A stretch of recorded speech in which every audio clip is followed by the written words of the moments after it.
Judge Sirica called the Special Prosecutor Jaworski and White House counsel Lynn Garment to his chambers for the turning over of the tape recording, the first of the subpoenaed material to be turned over to the Special Prosecutor.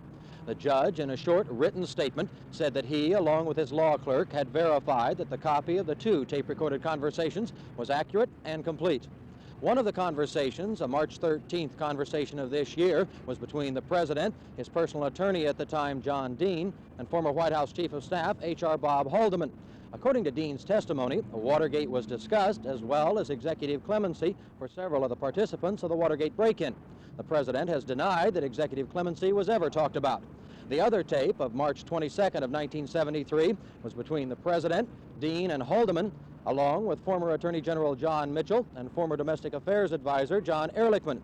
Again, according to Dean, Watergate was a topic of conversation. After court, Jaworski talked to newsmen about the two tapes. A reel of tape has been turned over to us. It relates to two conversations, and no executive privilege had been claimed as to these. Judges verified them, and we received a copy of them. You know the dates that are involved, March 13 and March 22nd. And this is about all that I can say at this time. Well, may we ask you about the tapes that were turned over to you over the weekend, Mr. Jaworski? Can you tell us how many of the tapes that you asked for were turned over? There were a number of them. I really cannot tell you how many. We are beginning the process of checking them because we had to get a machine first that could properly be used for these particular tapes. Mr. Jaworski, so we're doing that now. Excuse me. Mr. Jaworski, is there some, let's say, new atmosphere involved in these negotiations?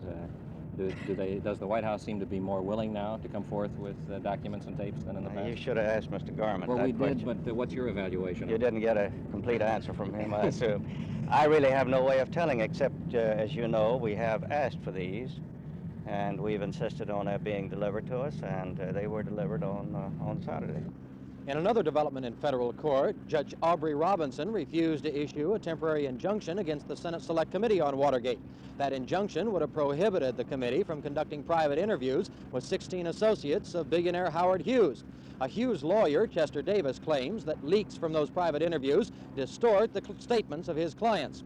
The committee is questioning the associates about a $100,000 contribution to the committee to re-elect the president that went through the president's close friend, Charles B.B. Rebozo. This is Bob Gore at the Federal Court Building in Washington.